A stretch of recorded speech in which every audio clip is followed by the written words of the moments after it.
elementos del costo o factores de la producción, que es lo mismo, por ahí le voy a decir elemento del costo, por ahí le voy a decir factor de la producción, y es lo mismo, eh, lo toman ya directamente para la toma de decisiones. Cuando se delega, vuelvo ahí, cuando se delega se le da a la persona, quizás inmediatamente en el escalón inferior, un directorio, al gerente de producción, al gerente de recursos humanos, al gerente financiero, le da la autoridad suficiente como para que pueda tomar decisiones. ¿Por qué? Y porque la persona, supongamos el gerente de producción, es el que más está en contacto con los operarios, con la gente, y cuando hay problemas de producto defectuoso, productos desechados, falta de materia prima, los problemas propios de un proceso productivo, es el que toma la dirección. No hay que subir información al directorio para que lo analice y después decida, porque puede haber pasado un día, 2 días y la producción se paró. Y eso cuando se delega hay que evaluar. Es decir, si una persona, supongamos una pyme, una pequeña, mediana, pequeña empresa, son el dueño y 2, 3, 4 empleados, probablemente no haya una delegación porque está muy cerca de todo. Lo estamos hablando de algo pequeño. Cuando la empresa empieza a crecer, y ya hablamos a lo mejor de 50, 100 o más operario o empleado, operario por la parte de fábrica, empleado por la parte administrativa o la parte de comercialización, se necesita la evaluación. Vamos a tener herramientas para evaluar un gerente de recursos humanos, un gerente financiero, es decir, el directorio a veces el CEO, es un término que nosotros en ciencia económica ya lo hemos visto varias veces, no recuerdo específicamente el nombre en inglés, pero es la persona a cargo, por eso lo vamos a llamar gerente general, a veces el directorio, el que, ¿no es cierto?, imparte las directivas, pero hace falta evaluar a esa gente que se le dio autoridad, que se le dio recursos económicos y tuvo que gestionar una producción, las ventas, en el caso de comercialización, y ahora se debe evaluar si se ajustó, si estuvo a la altura de lo que se le había solicitado. La próxima diapositiva dice que esto se relaciona con la organización del proceso productivo. Ese proceso productivo, la secuencia del proceso, ustedes ya lo vieron en el capítulo correspondiente en sistemas de costo. La optimización de la capacidad existente, es decir, el aprovechamiento de la capacidad, y ustedes en la materia anterior vieron repetidas veces no solo el concepto de capacidad, que es la aptitud para producir, sino la falta, digamos, de aprovechamiento de esa capacidad, lo que sería la ociosidad. Entonces, es fundamental aprovechar la capacidad existente para poder, fundamentalmente, ¿qué? Repartir los costos fijos en todas esas unidades que puede producir una máquina, un centro de costos, y de esa manera disminuir la incidencia de los costos fijos por unidad de producto. No piensen en estos momentos donde la situación del país es muy difícil y por lo tanto la ociosidad en muchas es muy grande, sino pensemos en tiempos normales. Veremos cómo salimos de esta y cuál va a ser la nueva normalidad. Pero si ustedes leyeran un libro mexicano, norteamericano, español, van a ver que ellos, por ejemplo, hablan, ¿no es cierto?, de una producción anual y del aprovechamiento de la capacidad y no hablan, digamos, de un problema especial como estamos sufriendo nosotros, aunque esto en todo el mundo se está dando. Pero ellos, si ustedes hablan en una situación normal de un libro, están hablando de la capacidad y probablemente si no la aprovechan sea por un problema de ventas, no de la situación de empobrecimiento como tenemos nosotros, etc. Después dice la utilización de los medios disponibles de los tres factores de la producción. Les repito, los tres factores son los tres elementos: materia prima, recursos humanos o mano de obra. Si alguien toma un apunte de 3 o 4 años para atrás, un apunte un poco viejo, habla de mano de obra. Es más, en algunos casos hasta nosotros podemos poner mano de obra por la inercia que veníamos de tantos años y nadie piensa en recursos humanos algo distinto a lo que no sea la mano de obra. Y el tercero sería los costos indirectos de producción, que ustedes también lo vieron en la materia anterior. Viene el factor humano, que es lo importante en el tema de que hay que evaluar al responsable de cada una de las divisiones o de los centros de costo o los departamentos, el análisis y la relación de causalidad en las desviaciones controlables. Cuando se evalúa, y ustedes ya vieron lo que es las variaciones, entonces hay que ver si es una variación controlable o no controlable. ¿Se acuerdan? Por ejemplo, en materia prima, si ustedes compran y aumentó el precio, quizás sea no controlable porque no manejan el precio del mercado, no manejan la posibilidad de que aumente la materia prima como estamos acostumbrados a ver diariamente. Pero ¿qué pasa si ustedes tienen que hacer un pedido urgente, tienen una panadería, se les terminó la harina y no previeron hacer un pedido, como ustedes vieron en el lote económico, y entonces hay que hacer urgente, el molino está a 50 kilómetros, hay que mandar un camión, hay que pagar un flete urgente, a veces se llama flete falso si a la vuelta viene, en este caso va vacío, no se lo aprovecha con otra mercadería, y eso es controlable. Se me pasó, gestioné mal, tuve un error y mandé a pedir harina con tanta urgencia que pagué un precio mayor.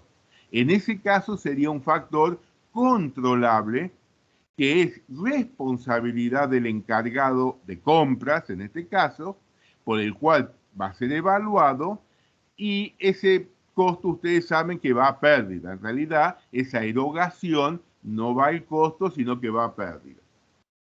Y la asignación de responsabilidades, es decir, cuál es la responsabilidad que le cabe a cada uno de los responsables, y eso lo vamos a ir viendo en este capítulo, parte hoy, parte el jueves próximo, cuando se trata de evaluar a los responsables. Por eso ustedes tienen al final contabilidad de costo, que es para evaluar, y eso era uno de los, ¿se acuerdan? De los objetivos y fines de la contabilidad de costo que se vio en la materia anterior, y la contabilidad de gestión, que es la que estamos viendo, es para tomar decisiones, es decir, planificar, evaluar y controlar. Esa palabra controlar es una palabra que la vamos a repetir mucho, así como en sistema de costos se repitió mucho nivel de actividad previsto o nivel de actividad real y capacidad. Acá lo que vamos a ver, ¿no es cierto?, es controlar, una palabra que la vamos a utilizar mucho.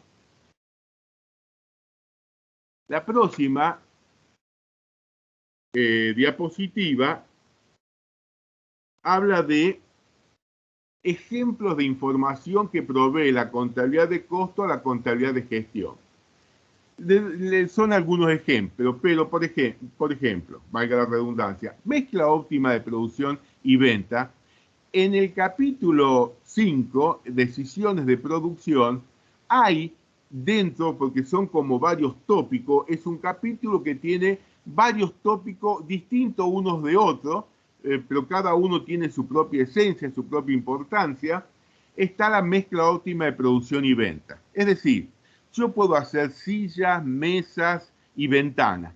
Bueno, haré cuál, la que más me convenga en que me deje ganancia. Pero en función de que una ventana a lo mejor me deja 100 pesos y la puerta me deja 50. Me convendría la ventana, pero resulta que me lleva 3 veces el tiempo que me lleva la puerta. Entonces yo gano 100 pesos en 3 horas, mientras que en la puerta yo gano 50 pesos en 1 hora. Quiere decir que en 3 horas ganaría 150 pesos. Bueno, son ejemplos que ustedes van a ver cuál es la mezcla. Y hay un supuesto implícito.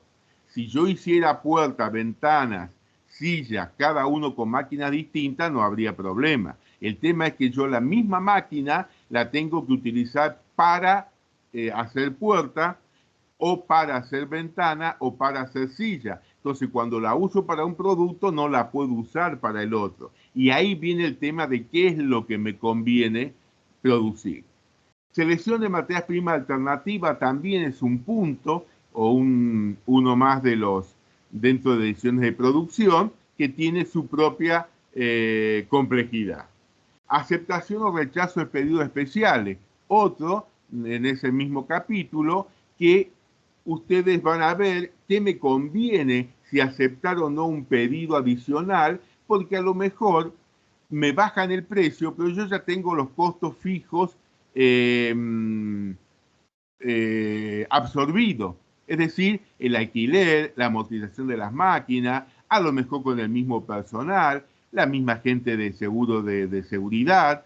Entonces, quizás diga, sí, el precio es menor, pero mientras me cubra los costos variables, y ahí ustedes enganchan con aquel capítulo que es costeo variable, les convenga hacer aceptar el pedido. Es decir, estas son hasta acá, y vamos a ir viendo cómo los costos aportan para gestionar. Ampliación o reducción de la capacidad productiva, la tercerización de parte de la producción. Por ejemplo, quizás no tanto a lo mejor en la parte productiva, puede ser el fasón o puede ser que me convenga, la empresa automotriz se nutren de autopartes porque a lo mejor no les conviene hacer los neumáticos o las llantas o las cajas de cambio y entonces tercerizan esa parte y muchas veces el auto termina siendo un ensamble de lo que le proveen las autopartes. Pero un ejemplo muy sencillo. Tengo un departamento de mantenimiento con un encargado, 3 personas, maquinarias, herramientas que van a donde los departamentos productivos solicitan que hay un problema con una máquina y la van a atender.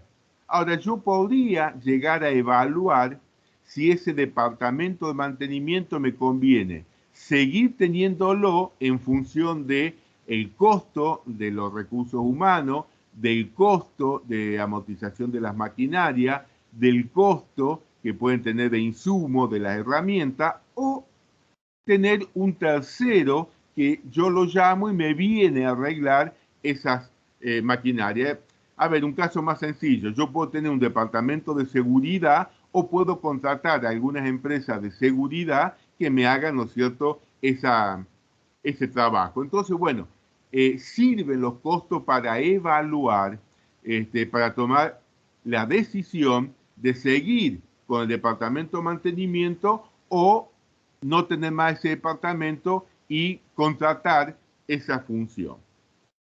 La localización de la planta industrial debe ser el primero de los puntos que se van a ver en ese capítulo de decisiones de producción, que es cuando nos vamos a instalar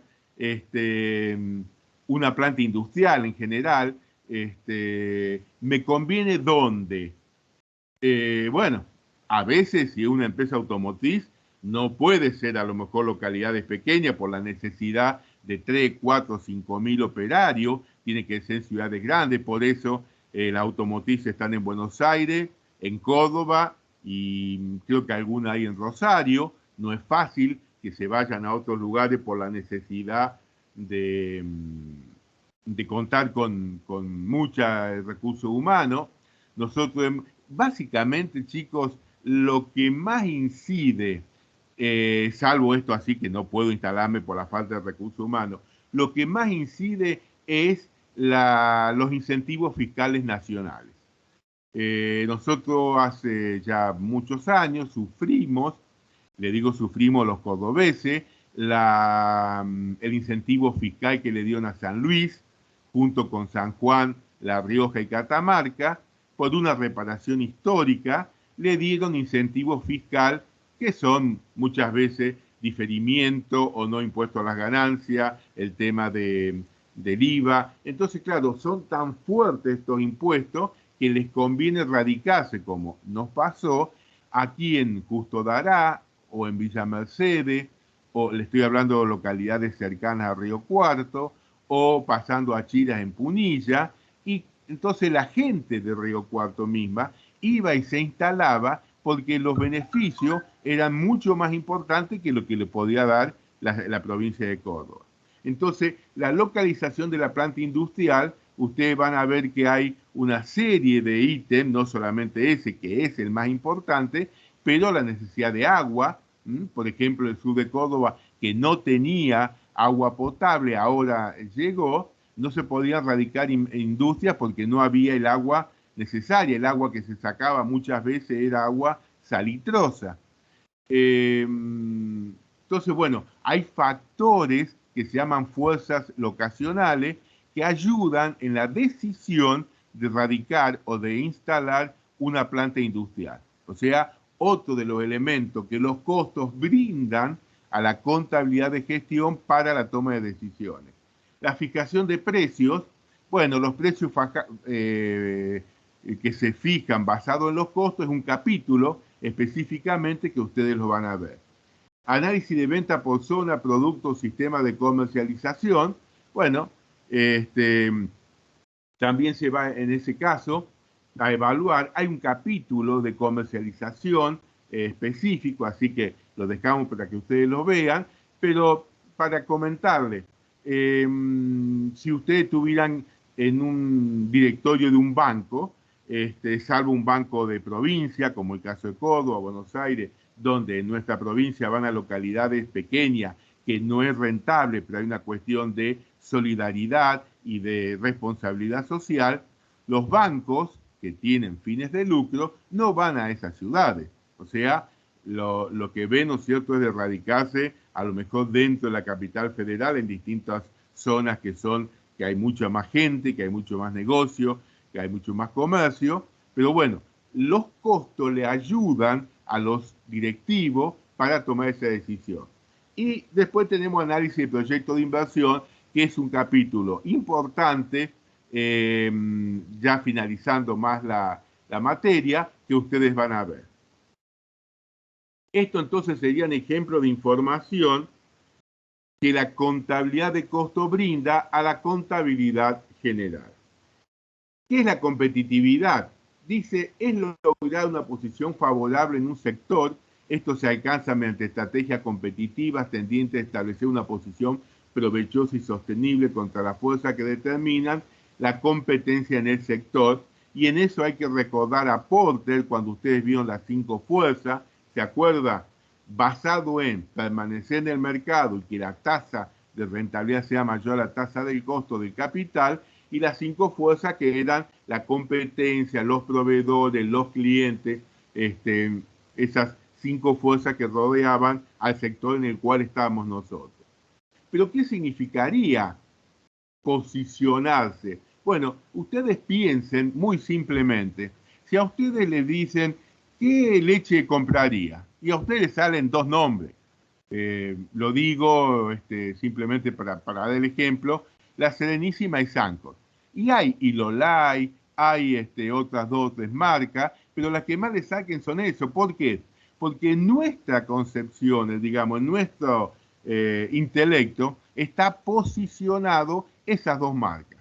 Si a ustedes le dicen, en lugar de leche, un producto, bueno, lácteo, un producto de, como fiambre, y a lo mejor le sale otra marca, no sé, Paladini, por ejemplo, no hay a lo mejor una tan fuerte como puede ser en el caso lácteo, pero esa posición es cómo han logrado o cómo la empresa ha logrado tener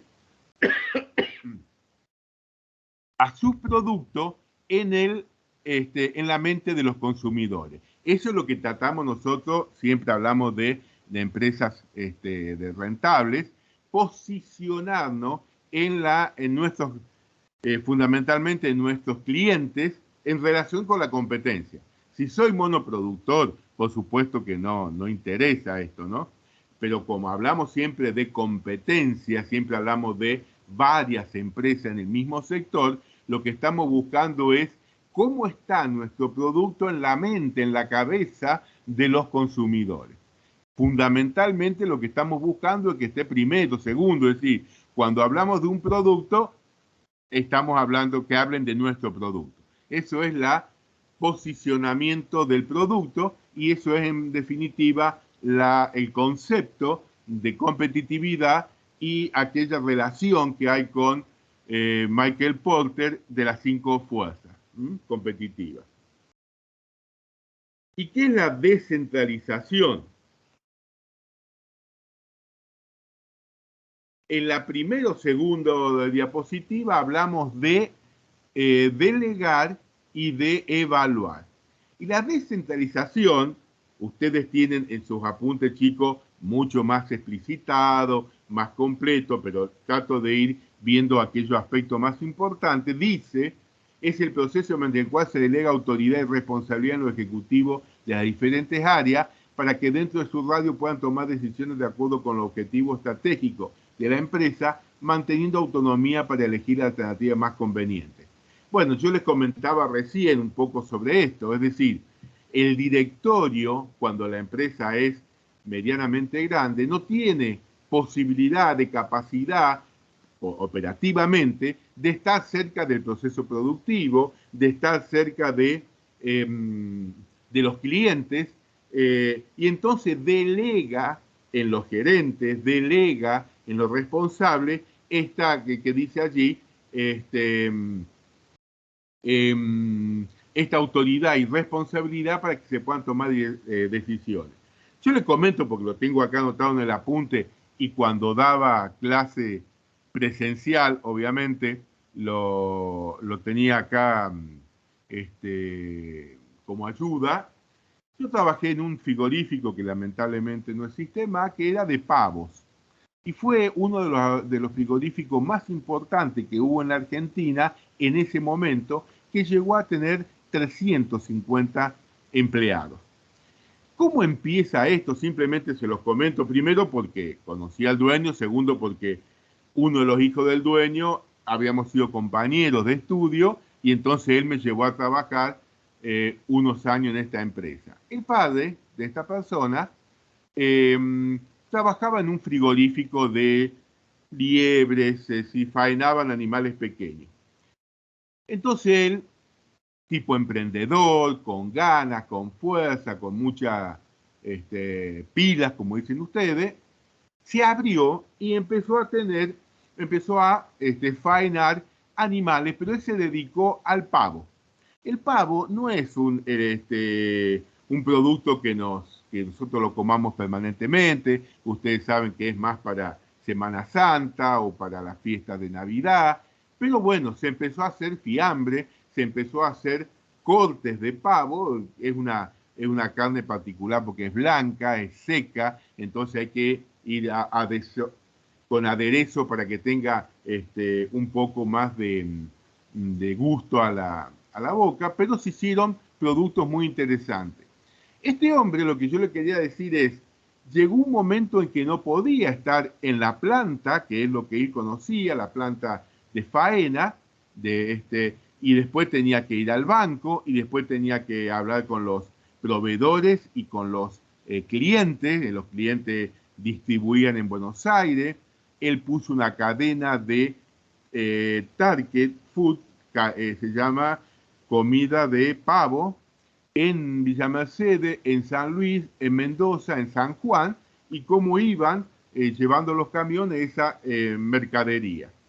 Entonces, bueno, un hijo estuvo en Buenos Aires, se dedicó a la parte de comercialización, el otro hijo estuvo acá en la parte de administración, y él empezó como a tener centralizado más la parte de bancos, la parte de créditos, la parte de grandes ventas, es decir, tuvo que empezar a delegar a descentralizar en responsables de su confianza, primero, después en función de lo que se podía conseguir en base a tipos de concursos o mediante currículum vitae que pedía.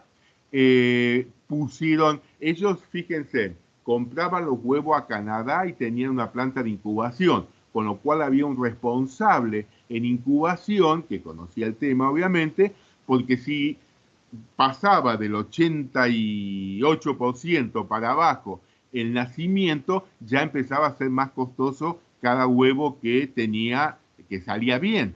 Y de ahí pasaban a la granja, que es donde se alimentaba el animal, y eso tenía un responsable, porque claro, ¿qué pasaba con los animales que podían morir? ¿Qué pasaba con los animales que llegaban después hasta, con un cierto peso, al frigorífico? Y ahí había un responsable de faena y después había fiambre. O sea, el animal se vendía faenado, limpio por supuesto, se llama viscerado, o pasaba, digamos, los cortes a ser fiambre. Entonces lo que le quiero significar con esto es cómo una persona que fue creciendo tuvo que empezar a descentralizar las funciones más importantes y ahí descentraliza delegando autoridad y responsabilidad. Lo que nunca se delega es el control. Ese control que yo le comentaba hace un ratito, es una palabra que la vamos a ver seguido, es evaluar la gestión del responsable de granja, evaluar la gestión del responsable de incubadoras o incubación, de faena, digamos, de la venta, lo que pasa que en este caso estaba a cargo de un hijo, es decir, descentralizar significa dejar en manos de aquellas personas cercanas al directorio en todo caso, pero que después hay que evaluar su actuación, su gestión. ¿Cuáles son las ventajas de la descentralización? Bueno, genera mayor capacidad de respuesta a las necesidades.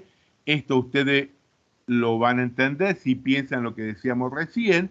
El gerente de producción está al lado de los operarios o del capataz y el capataz de los operarios en la parte, por ejemplo, de producción. Es decir, el directorio no tiene que ir hasta la planta, que le digan qué es lo que está pasando el problema, que la materia prima no es buena, que la materia prima llegó tarde, que la máquina que están usando se traba porque es demasiado el tiempo que ha transcurrido, que habría que...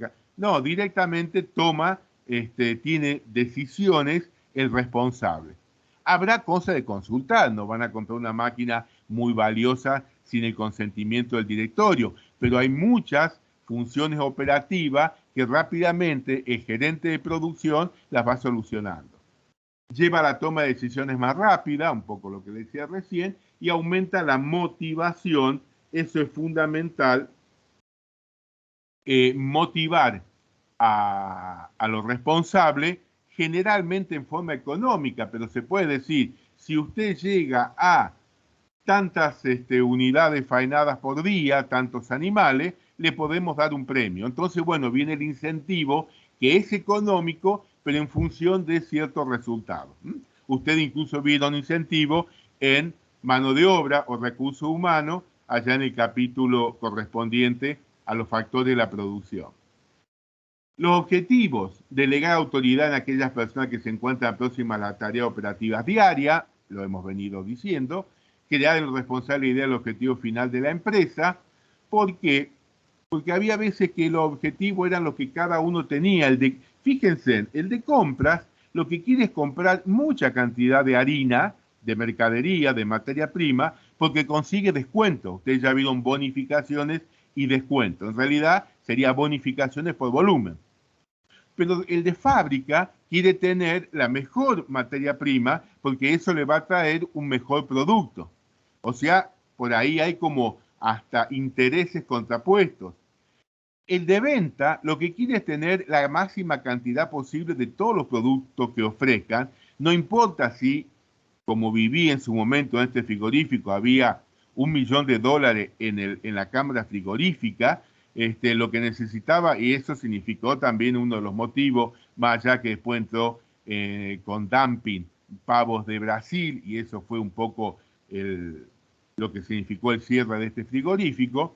Pero lo que tiene la gente de venta es, si me piden 100 camas, tengo 100 camas, y si tengo 50, 50, y si tengo 200, tener 200. Y a veces no se puede tener esa cantidad por el costo financiero. Entonces, fábrica tiene sus propios ventas, tiene sus propios intereses. Entonces, ¿qué es lo que hace? La gente de finanzas dice, mire, hay que comprar materia prima y con descuento o bonificaciones, pero no que, por eso viene el lote económico óptimo, la cantidad que me permita que no se corte la producción, pero que tampoco tenga capital ocioso en forma desmedida. Y empieza a conciliar los intereses de compras, de fábrica, de ventas, ¿sí? Entonces, el objetivo final de la empresa es tener lucro. Estamos hablando de empresas con fines de lucro. Por lo tanto, eso es lo importante, no que gane yo en mi centro de costo, sino el conjunto, la empresa en su conjunto. Y proveer capacitación a los responsables de cada división, bueno, es fundamental capacitar a la gente en cada uno en su tarea.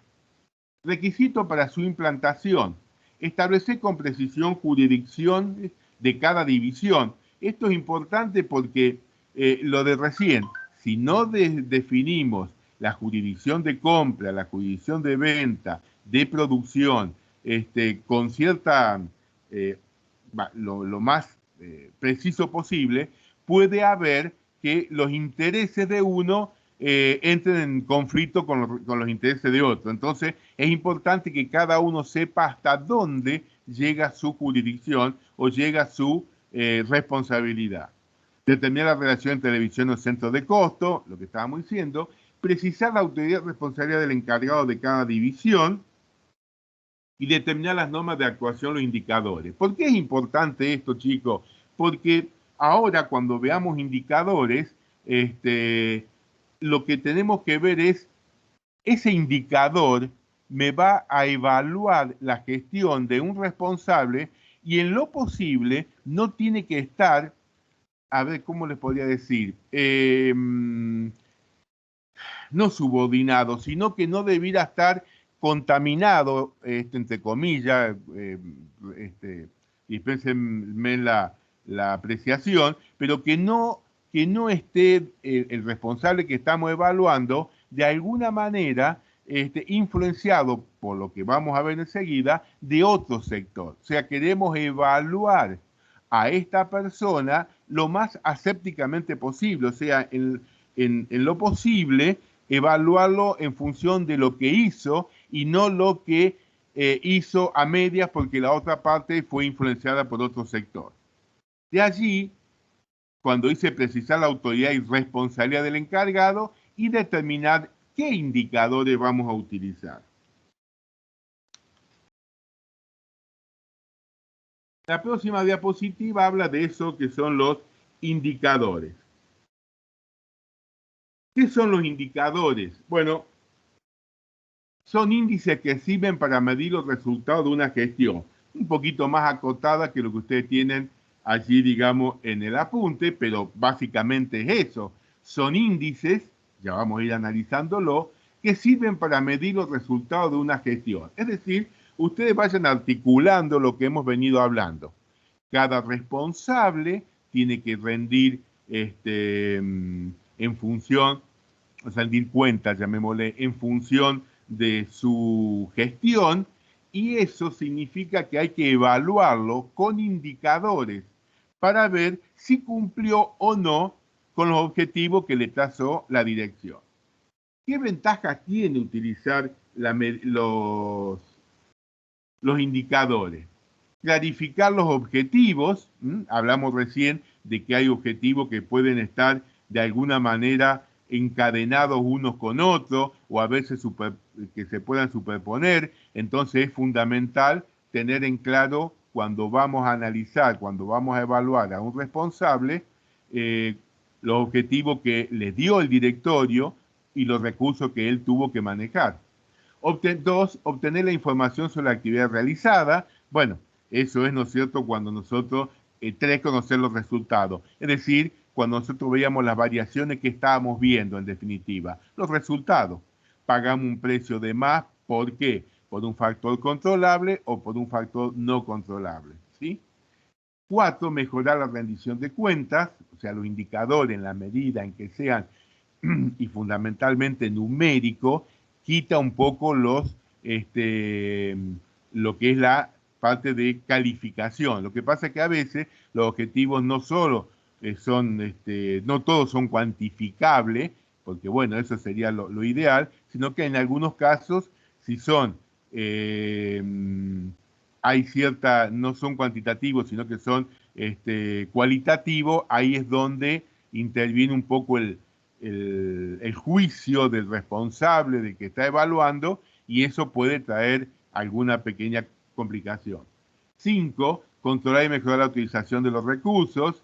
6, motivar el funcionamiento e incentivarlo a partir de establecimientos de retribuciones variables en función de los resultados alcanzados. Bueno, lo que les decía antes y ustedes vieron en mano de obra, los incentivos. Hago más ladrillo y me pagan, ¿no es cierto?, más incentivos. ¿Se acuerdan que podría ser una persona mensualizada, le pagaban el mes, podría ser por precio o tarifa, es decir, de acuerdo a la cantidad, una vez que yo tenía el número, si yo en 8 horas puedo hacer 200 ladrillos, pero si hago 250, ¿por qué? Porque no me distraje, trabajé mejor, conversé menos, por lo que fuera, me esforcé más, me pagan incentivos.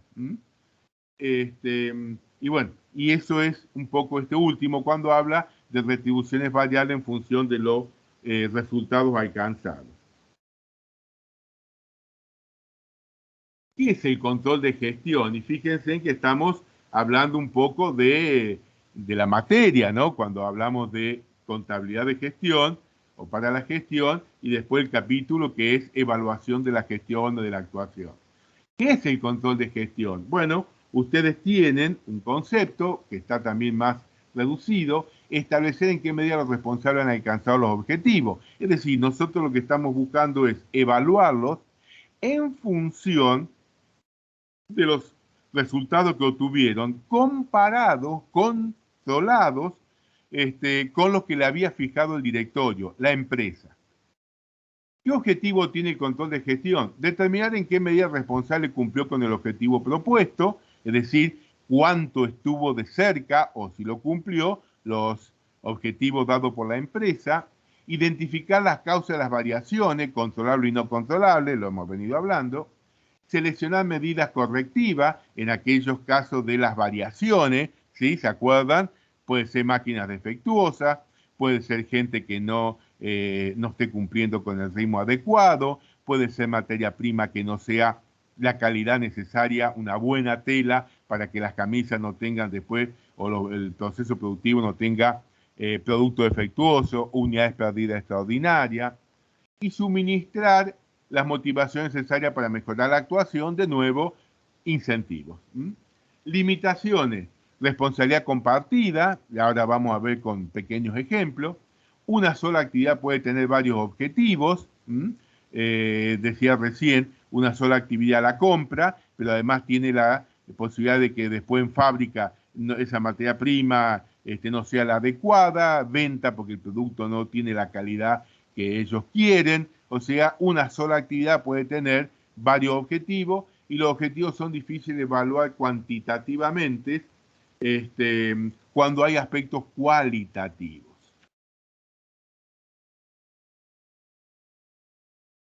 Centros de responsabilidad. Bueno, hay empresas que dividen hay directorios que dividen a la empresa en centros de responsabilidad. Por ejemplo, si nosotros tenemos centros de costo, se evalúa mediante costo estándar y presupuesto. Es decir, lo que usted tiene ahí, a veces pregunta de examen, chicos, diga cuáles son los centros de responsabilidad, ustedes tienen un pequeño comentario de cada uno y cuáles son los indicadores, la herramienta a utilizar para evaluar a esos responsables. Por ejemplo, si son centros de costo, que ustedes lo vieron todo en sistemas de costo, lo mejor es el costo estándar y el presupuesto. ¿Y por qué? Porque el costo estándar es el que me va a decir con la mayor certeza y con la mayor fineza posible cuál es el costo de un producto. ¿Cuál es el problema del costo estándar? Es costosa su implementación y es costosa llevarla adelante.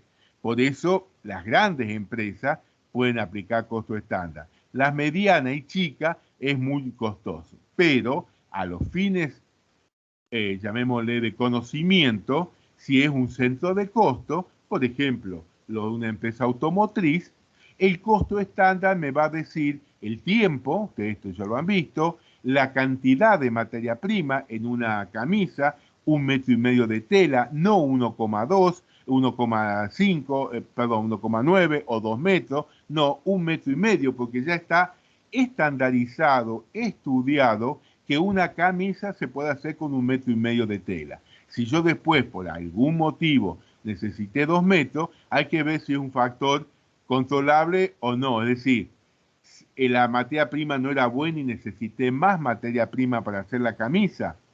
Fue algo que pasó con la mano de obra, con el recurso humano, que ese día estaban con la, no sé, con la mente en otra cosa y me llevaron más tela de lo necesario. Entonces, bueno, el estándar es una buena medida para comparar lo real con lo que debiera haber sido. Si es un centro de ingreso, como vamos a ver enseguidita, se evalúa mediante presupuesto, es decir, yo presupuesté tantos pesos de ingreso, al final del periodo, mensual, trimestral, semestral, anual, cuánto fue lo real. Y entonces vamos a comparar entre lo que presupuesté de ingreso con lo que realmente se dio. Si son centros de utilidades, o sea, puedo tener ingresos y costos. Si es utilidad, quiere decir que tengo, por un lado, costos y por otro lado, ingresos. La diferencia es la utilidad, que enseguida vamos a ver un par de ejercicios, y básicamente me está posibilitando si la tasa o la utilidad está dentro de lo que la empresa le había puesto como objetivo. Si es un centro de inversión, o sea, ustedes vayan pensando, dentro de la empresa puede haber centros de costo, ¿qué herramental tomo? Costo estándar o presupuesto. Si dentro de esa empresa hay centros de ingreso, tomo el presupuesto. Si hay centros de utilidades, tomo ingresos y costos. Si hay centros de inversión, la tasa de rendimiento sobre la inversión, que enseguida la vamos a ver, que es la TRI, tasa de rendimiento sobre la inversión. Y hay centros de gastos discrecionales, que es una quinta división, esperen un segundito, no, que los autores hablan y que son, digamos, prestan servicio dentro de la empresa y no es fácil evaluarlo. Por ejemplo, el servicio de auditoría. ¿Cómo lo evaluamos? ¿En función de la cantidad de errores que encontró? No, porque puede estar muy bien hecho y no encontrar errores. El centro legal, o sea, la parte jurídica, el asesoramiento jurídico. ¿Y cómo lo evaluamos? En función de los juicios que ha hecho, en función de los juicios que nos ha evitado. O sea, hay algunos, a ver si yo tengo alguno más, asesoría legal, auditoría, investigación y desarrollo, ustedes lo tienen en el apunte, que no es fácil medirlo. Acá dice, en definitiva, se puede aplicar el presupuesto base cero, que ya lo vamos a ver en el capítulo 2, o se evaluará el servicio prestado versus el gasto incurrido. Es decir, así un poco como por sentido común, este centro de asesoramiento jurídico o auditoría, bueno, el gasto que ha incurrido está, digamos, racional, está bien respecto de los resultados, pero es una cuestión más de análisis subjetivo porque no hay indicadores tan certeros como la TRI, como el costo estándar, para poderlos evaluar. Esto entonces, chicos, serían los centros de responsabilidad. Lo mismo que le decía, una pregunta en un examen puede ser, diga cuáles son, breve comentario de cada uno, qué herramienta se utiliza en cada caso. Y ahora empezamos con los índices de rentabilidad.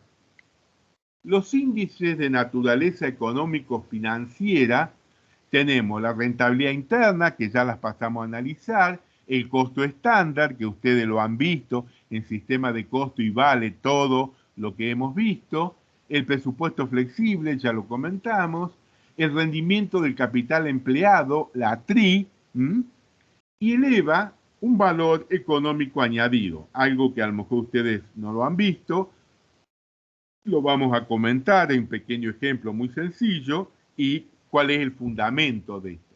Ahora es importante, dice, que todos estos índices de naturaleza económica financiera sean complementados con otros ratios, otros elementos como productividad, como rotación de recursos humanos, como gasto de penetración en el mercado. Es decir, no quedarnos solamente con estos índices de naturaleza económica, sino agregarle, complementarlo con estos que dice allí de productividad, rotación de recursos humanos y el grado de penetración en el mercado.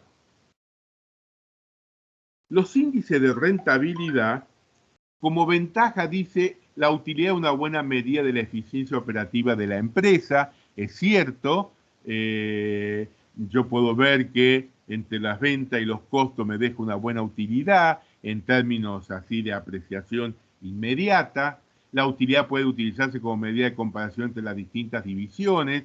Bueno, la división del auto de lujo me está dejando más dinero que la división camiones. Eso puede traer también algún problema intersectores dentro de la empresa.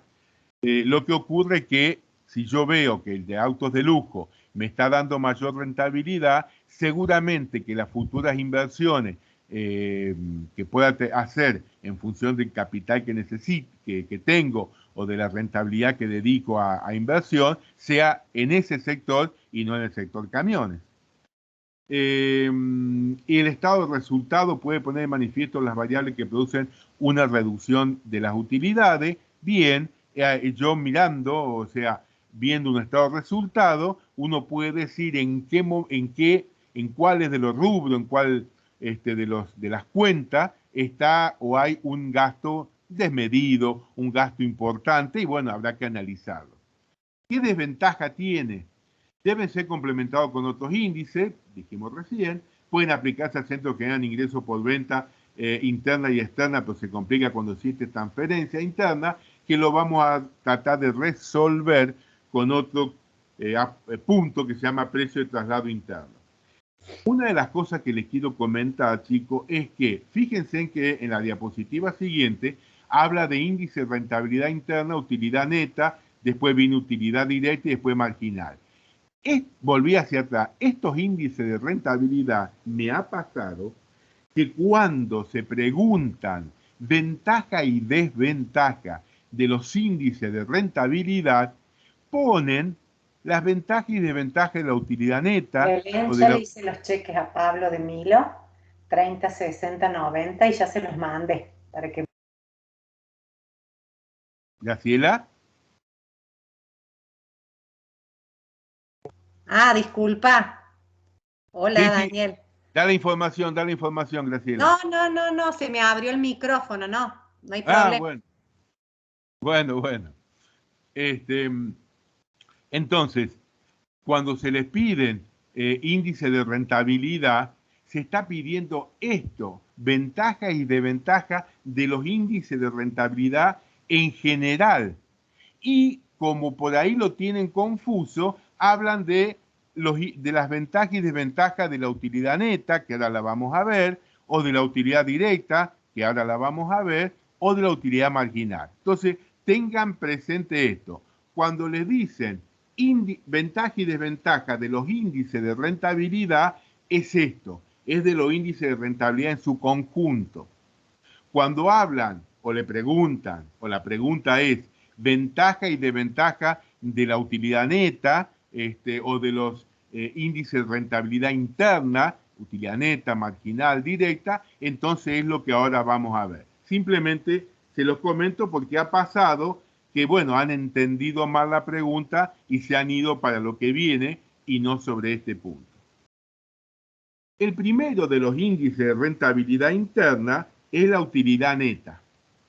Dice, permite que se carguen a las divisiones costos y gastos directos que benefician al departamento. La sumatoria es la utilidad de la división es igual a la utilidad neta de toda la empresa. Es decir, ahora vamos a ver con un pequeño ejemplo que todo lo que da en la empresa se lo estamos cargando a la división. Entonces, recibe costos propios, y está muy bien, pero recibe también costos asignados. Y en eso el responsable, por ejemplo, de producción, no tiene injerencia sobre los camiones de distribución o sobre no sé, inclusive algún costo fijo que puede ser una maquinaria, no toma decisiones sobre la forma de amortizarla, que podría ser en función de la unidad vendida o producida o lineal como estamos acostumbrados. Entonces, el tema es que le cargan al departamento y que estamos evaluando la gestión de ese responsable de costos que los maneja en forma directa y de costos que le son asignados. La otra es que la sumatoria de las utilidades es cierto, vamos a ver ahora que la sumatoria de A más B me da la utilidad de toda la empresa. ¿Qué desventaja? Desventaja. Al asignarse costos que no son controlables por el responsable de la división, se pueden asignar deficiencias de otro departamento, se lo expliqué en el otro, lo que hace que no se pueda evaluar convenientemente al responsable porque, bueno, está recibiendo costos que él no tuvo posibilidades de manejar. Las asignaciones generalmente son subjetivas y no distinguen entre costos fijos y variables. Esto es importante porque la división entre fijos y variables que han venido viendo ustedes a lo largo de la materia anterior y lo vamos a ir viendo a lo largo de esta materia es importante para la toma de decisiones. Van a ver ustedes cuando, decíamos recién, tercerizamos un producto para aceptar un pedido, los costos variables son importantes. Ustedes ya vieron un capítulo completo de costeo variable. En este pequeño ejemplo, chicos, que entiendo que ustedes lo tienen, por favor, yo no escucho. ¿Alguien quiere hacer alguna pregunta? Yo me embalé tanto y me concentré tanto que ni siquiera les pregunté. ¿Alguna pregunta?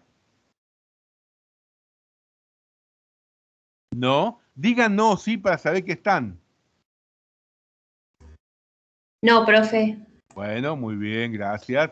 Yo estoy, Daniel, y no quiero hacer preguntas. No, pero quiero ver si los chicos están escuchando. Sí, está bien. Es un Bueno. chiste. ¿Quiere una pregunta, Graciela? No, por eso, por ahora no. Entonces, esto, chicos, que es utilidad neta, fíjense, ventas totales, 1.200 de A, 3.000 pesos de B, quizá usted la tengan separada en venta interna y externa, pero no hace a la cuestión de fondo, y tienen costos de venta, materiales 200 y 600, recursos humanos 200 y 400, SIP directo 100 y 600, y SIP asignado 100 y 100. Una utilidad bruta de 600, digamos, puede ser millones de pesos, pero bueno, en 600, y 1.300 B. Y después le descuentan gastos directos de venta, 360 directo a, 800 directo a B. Gastos directos de administración, 40 a, 300 a B. Gastos asignados de venta, ¿ves? Asignados, 20 a 50 a B. Gasto asignado de administración 50 y 50 y gasto asignado financiero 50 y 50. Estos tres últimos, como SIP asignado, no tiene el responsable la posibilidad de haber, llamémosle, discutido, analizado con otros integrantes de la empresa por qué le estaban asignando eso. Por de menos o por de más. Generalmente uno se queja si le están asignando por de más porque la utilidad baja. La utilidad neta es 80 para A, fíjense, que vende 1.200, y para B, que vende 3.000, la utilidad baja a 50. Si en principio ustedes qué dirían, y la división B, que tiene 2,5 veces las ventas de A, gana, no digo la mitad, pero un poquito más.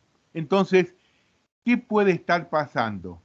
Los gastos directos son muy altos para B, pero si son directos no podríamos decir nada. Y en el resto de los asignados, a lo mejor está recibiendo algún castigo, entre comillas. Quiere decir que la utilidad neta, si ustedes la relacionan con las ventajas y con las desventajas, es, por un lado, todos los costos e ingresos de la empresa están acá. Y esta utilidad neta, 80 más 50, es la que gana la empresa.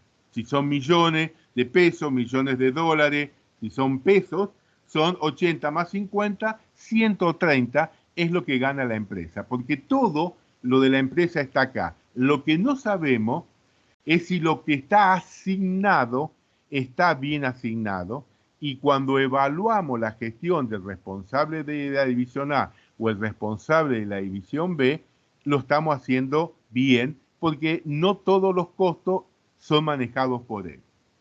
Cuando pasamos al segundo, rentabilidad interna, que es la utilidad directa, tiene como ventaja, se toman los ingresos y costos directos a cada división, los que son controlados por el responsable, es decir, le sacamos los asignados. Supuestamente, los que quedan a cargo del responsable son los que él maneja, ya sea consumo de materia prima, ya sea tiempo de la mano de obra o recursos humanos, y los costos indirectos. Por lo menos los que él maneja. Y a largo plazo los costos fijos son controlables, pero a corto plazo existen costos fijos que son inevitables. Bueno, un poco ahí, si es una ventaja o una desventaja, porque los costos fijos son controlables a largo plazo. Ustedes saben, o lo vamos a ver, que los costos fijos a largo plazo son variables, porque yo en 10 años puedo reemplazar la máquina, puedo cambiar el alquiler, pero a corto plazo son inevitables. Entonces, el alquiler del departamento de producción que estamos analizando no lo puedo cambiar. Es un alquiler inherente. Supongamos, yo les comentaba el tema de los bancos. El alquiler que paga la sucursal del banco XX es directamente relacionado con esa sucursal de Río Cuarto. Ahora, a lo mejor el alquiler lo pactó el directorio y no tuvo injerencia el gerente de la sucursal Río Cuarto. Ahora, en la evaluación, el alquiler está como un costo del cual el gerente no participó. ¿Está claro? O sea que hay costos fijos en corto plazo que son inevitables. ¿Qué desventaja tiene? No distingue entre costos fijos y variables, lo que es similar a la utilidad neta. El siguiente ejemplo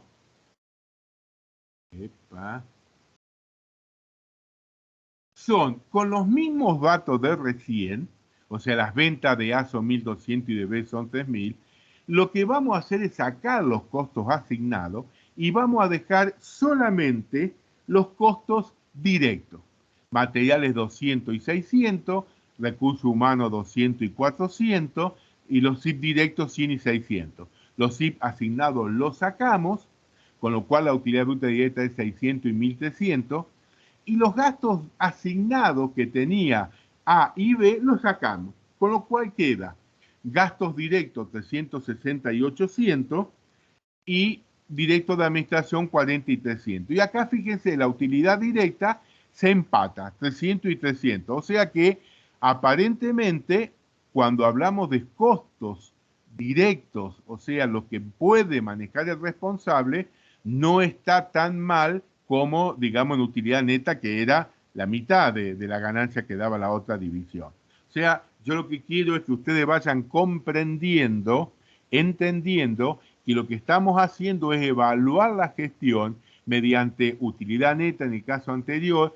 mediante utilidad directa ahora y la que vamos a ver enseguida, qué ventaja y desventaja tiene cada una. Porque, bueno, esto también puede ser una pregunta de examen. Dígame usted, de las 3 utilidades, cuáles son y cuál, digamos, tiene de alguna manera más relación o para usted, cuál aplicaría o, digamos, cuál es la que trata de no perjudicar al responsable, la utilidad neta porque le da los gastos asignados.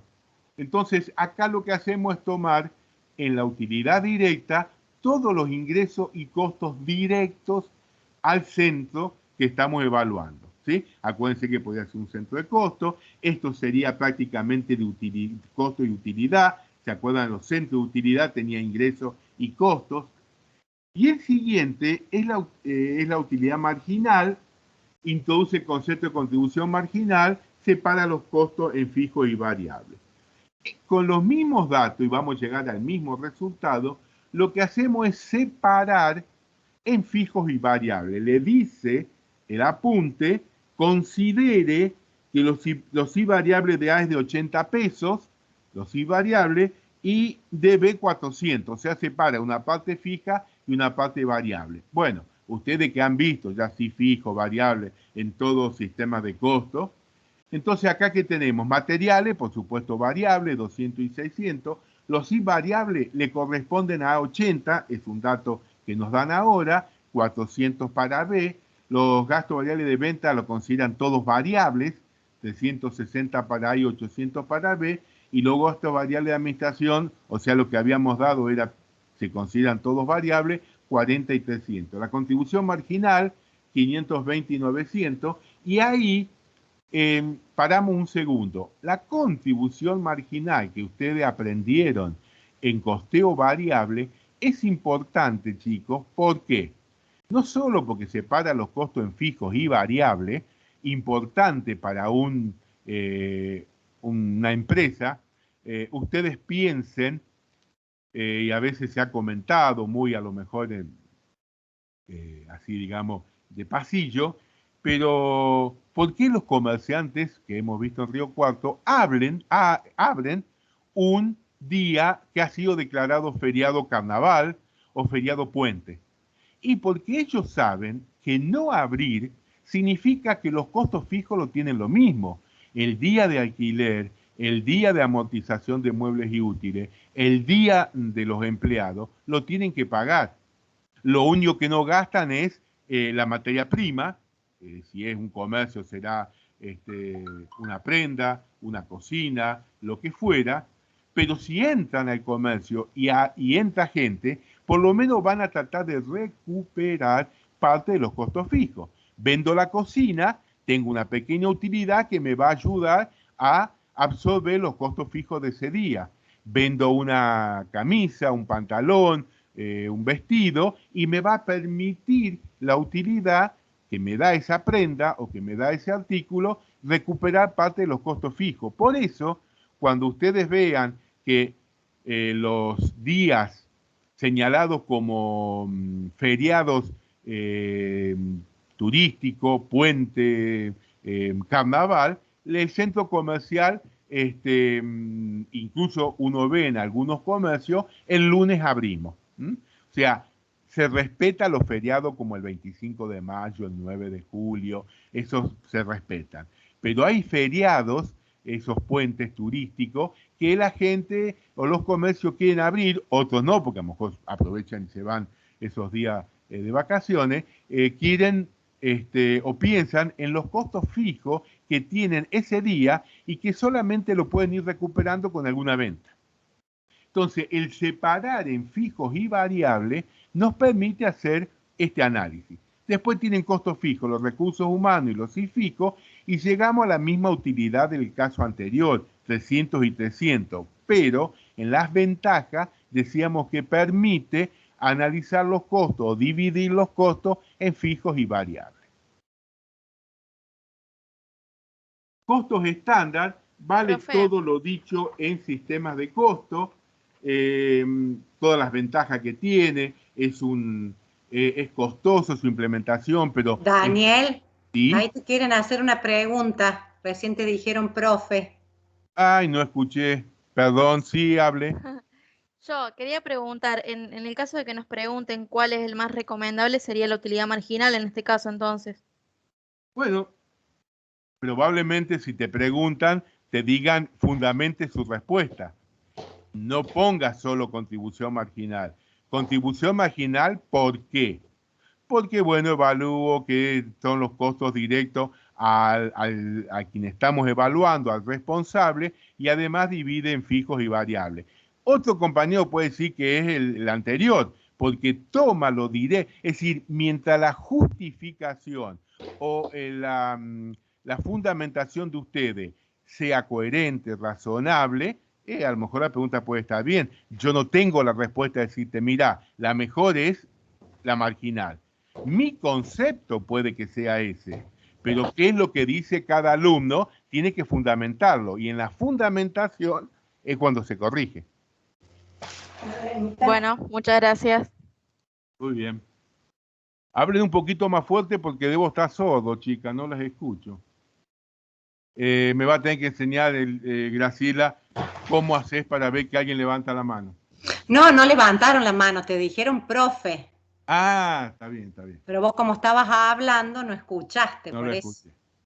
Gracias, Graciela. De nada. Entonces, los costos estándar, ¿qué desventaja tiene? Solo sirve para evaluar departamentos productivos. Nosotros cuando vimos recién en centro de responsabilidad, era en los centros de costos productivos. Es costosa su implementación y mantenimiento. Básicamente, yo les comentaba que lo llevan las grandes empresas, no las medianas y menos las pequeñas o pymes. Es costosa, en ciertas ocasiones es difícil determinar la responsabilidad de las variaciones. Bueno, lo que hemos venido hablando de variación precio, cantidad, que usted lo tiene como precio normal o el consumo normal, el consumo que debiera haberse dado y se dio otro. Bueno, esas variaciones a veces es problema de la calidad de la materia prima. ¿Qué es lo que sucede en estándar? Que cuando se define la calidad de la tela, uno ya sabe qué desperdicio tiene. Si la tela es de algodón, el desperdicio es el 3%. Si la tela es de seda, el desperdicio a lo mejor es del 5%. Y si la tela es de otra calidad, entonces a lo mejor el desperdicio es del 2% o del 4%. Es decir, en ese caso, cada uno de los componentes tiene una tasa de desperdicio ya determinada, y entonces si uno supera eso, entraría en lo que se llama producto defectuoso extraordinario o, si es la unidad perdida extraordinaria. ¿Sí? Entonces, costo estándar no más que esto, porque ustedes ya se vio. Presupuesto flexible. El presupuesto flexible, chico, es básicamente el presupuesto ajustado a nivel real de actividad, que ustedes lo vieron como PANRA cuando se dio los costos indirectos. ¿Por qué? Porque los costos fijos se entiende que se mantienen. ¿Se acuerda que cuando nosotros hacemos el PANRA, qué decimos? En los fijos operativos ponemos lo presupuestado y en los fijos de estructura ponemos lo presupuestado. Se entiende que el alquiler, la amortización, los seguros no van a cambiar, pero sí tenemos que ajustar los variables, porque nosotros lo habíamos sacado para un nivel de actividad previsto de 1000 unidades o 1000 horas. Si después trabajamos 800, lo que tenemos que hacer es proporcionar los costos a lo que nosotros hubiésemos estimado o presupuestado si hubiésemos sabido que íbamos a trabajar 800 horas. Hay un concepto detrás de todo esto que es la proporcionalidad, que ustedes ya lo vieron en sistema, es decir, suponemos que si para 1000 unidades gastamos 1000 pesos, para 800 unidades u horas a base de aplicación, gastaríamos 800, o sea, el 80%. No siempre todo es proporcional, pero bueno, el PANRA está basado en este concepto que está como detrás, que está implícito en el análisis. Este sería presupuesto flexible y vendríamos a la tasa de rendimiento sobre el capital invertido, que es la TRI. Chicos, dice, mide el rendimiento que se obtiene por cada peso de activo utilizado en la explotación de un centro, división, línea de producto o de toda la empresa, con simples números que se daban en el pizarrón. Ustedes pueden poner los números estos, los números que ustedes crean. 100 pesos de utilidad sobre activo 500 por 100, porque es porcentaje, me da el 20%. ¿Qué significa? Es el rendimiento que se obtiene por cada peso de activo. Es decir, si nosotros estamos evaluando un departamento que le hemos dado no solo gente, no solo materia prima, sino maquinaria y un lugar, nada fácil la asignación de la inversión. Entonces le decimos, bueno, usted está de un resultado de una utilidad de 100, la utilidad en el numerador es alguna de las que vimos recién, y el activo que usted está teniendo en su disposición es de 500. Eso da el 20%. Si es toda la empresa, chicos, no es problema, porque todo el activo es para toda la empresa. El problema se da cuando ustedes tienen que asignar. Y ahí ustedes piensen en una empresa automotriz, que todo dentro de un edificio, ¿cómo asigno al primer centro de costo, al segundo centro de costo, por metro cuadrado, y las partes que son de uso común? Bueno, ahí es más compleja la asignación del activo. Supongamos que se puede hacer, o supongamos que fuera la empresa, lo que pasa es que estamos hablando de evaluación de la actuación, o estamos evaluando al gerente general, o si estamos evaluando a un responsable, bueno, ahí se nos complica el tema del activo. El primer factor es margen de utilidad. También la tira podemos desdoblar en utilidad sobre venta y venta sobre activos. Si nosotros simplificamos venta en el denominador con venta en el numerador, nos queda utilidad sobre activos. Este índice, también llamado índice DuPont, porque en realidad lo crea la empresa DuPont, una empresa multinacional con sede en Estados Unidos. Muchos de estos índices lo han hecho, y ustedes a lo mejor lo ven después en gestión financiera, lo han hecho empresas privadas que, bueno, buscando para sí mismo la gente de finanzas, elabora índices. La utilidad sobre venta, ¿qué me daría? El margen de utilidad sobre venta, es decir, cuánto me deja cada peso que vendo. 100 sobre 1000, las ventas 1000 es un dato que se incorpora ahora, me está diciendo que gano el 10%. Por 1000 sobre 500, o sea, venta sobre 500. ¿Qué es este segundo miembro? Es rotación de la inversión. ¿Cuántas veces vendo el capital? Acá lo vendo 2 veces. 0,1 por 2 me da 100, por 100, perdón, me da el 20%. Siempre tiene que dar igual que el que habíamos visto antes. Es decir, de una forma o de la otra le tienen que llegar al mismo resultado. ¿Qué es lo que posibilita esta tri desdoblada o índice DuPont? Es tener un mayor análisis.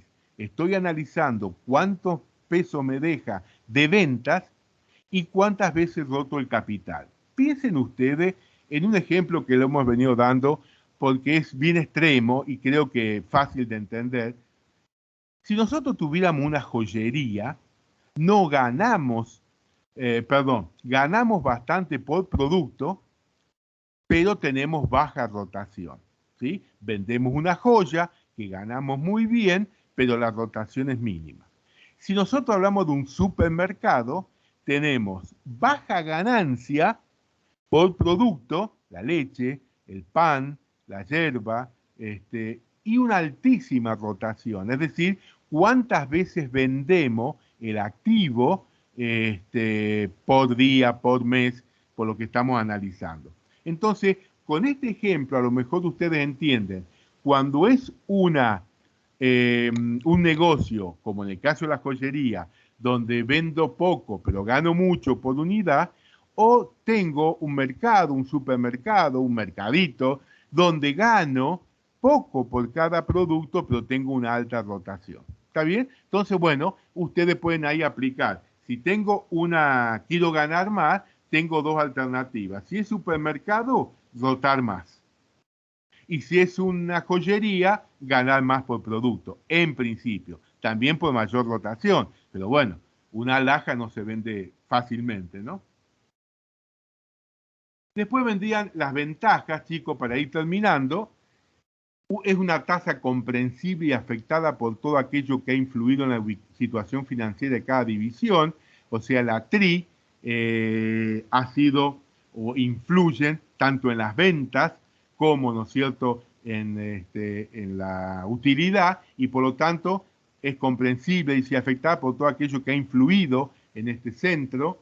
Mide la forma en que un responsable de división usa los recursos que la empresa le ha confiado para que genere utilidades. Yo le decía recién, los recursos económicos, los recursos humanos, los recursos de bienes, para que esta persona, este responsable que tenemos que evaluar, cómo lo ha utilizado. 3, es un método de comparación entre divisiones. Este también, como les dije hace un rato, trae sus problemas, porque cuando uno compara divisiones y después va a alguna parte de la rentabilidad, de la utilidad, lo va a asignar, lo va a invertir, busca divisiones más rentables, y esto puede causar algún problema entre divisiones. Permite señalar claramente cuál es el área donde se justifica, bueno, nuevas inversiones. Permite vigilar y tomar decisiones sobre la marcha de cualquiera de sus artículos o divisiones. O sea, a lo mejor no me está conviniendo una división, no sé, una empresa muy grande, la división venta de, no sé, vende auto, moto, bicicleta. Bueno, a lo mejor la división bicicleta no es la conveniente, y entonces la deja de lado. Por eso le permite ver la marcha de cualquiera de sus artículos y facilita la fijación de precio de venta según rentabilidad deseada. Ya después en precio se va a ver, hay métodos donde uno aplica un porcentaje igual para cada uno, y a veces el auto que decíamos hace un rato de lujo no es lo mismo a lo mejor vender un Mercedes-Benz auto que vender un Mercedes-Benz camión. Entonces, la rentabilidad deseada para el auto de lujo quizás, ¿no es cierto?, sea una, y es posible que el mercado la acepte, pero los camiones tienen a lo mejor una rentabilidad menor porque es más competitivo, porque no es lo mismo, lo compra, sí, empresa, pero también lo puede comprar una sola persona, y eso tiene un costo importante. Entonces, no siempre la rentabilidad en la fijación de precio, la rentabilidad puede ser igual para todos los productos. Desventaja: pueden existir criterios contradictorios para determinar el valor del capital, lo vamos a ver enseguida, si alcanzamos, si no mañana, el jueves. A veces caen asignaciones no controlables por el responsable, bueno, lo hemos venido hablando. Suele dar lugar a conflictos de interés entre distintos sectores, le decía recién, y crea una tendencia a reducir excesivamente los activos. Ahí me equivoqué, leasing. ¿Por qué? Ustedes piensen, tenemos que invertir en un camión, en una máquina que cuesta miles y miles de pesos. Eso iría al activo, al denominador. O sea, yo tengo arriba utilidad y abajo estoy aumentando el activo, con lo cual ese ratio, ese número que me va a dar, me va a disminuir. ¿Qué puedo hacer? En lugar de comprar esa maquinaria, en lugar de comprar ese camión, hacerlo a través del leasing. Entonces, no voy a tener en el activo una suma importante, y lo que voy a tener es un alquiler mensual, que es el leasing, en el numerador en los costos. Es probable que la incidencia del leasing en el numerador sea inferior a lo que significa tener en el denominador el valor del camión o de la maquinaria. Es decir, busco que ese ratio, ese índice, me sea favorable. Entonces tomo el leasing en los costos, pero saco del activo un valor tan importante como el camión, por más que, ¿no es cierto?, puedo amortizarlo y demás. De esa manera lo que estoy es dejando de lado un valor importante y poniendo un alquiler mensual. Las desventajas son esas, ¿no? Yo dejaría, chico, acá porque lo que me queda lo podemos ver bien en la clase que viene. Sí, yo había pensado un poquito más, pero ya creo que es importante. Lo que queda no es tanto, lo vamos a poder terminar. Pero a veces, bueno, siempre tuve la idea de la primer clase, cuando son dos clases, un capítulo, aprovecharlo al máximo, porque en el otro a lo mejor ese jueves se cayó, como decía Graciela, se cortó internet, y entonces, bueno, es menos lo que hay que dar en otra clase, o es poco lo que ustedes tienen que ver en el apunte por sí solo, lo que fuera. Pero yo creo que ya llevamos, faltan apenas 7, 8 minutos, dejaría acá. ¿Alguna pregunta, chicos? Please. ¿Nada? ¿Se entendió, profe? Se entendió bien, profe. Bueno, me alegro mucho, chicos. No me hagan quedar mal con el resto de la cátedra. Bueno, chicos, nos vemos el jueves a las 4 de la tarde y concluimos con este capítulo. La parte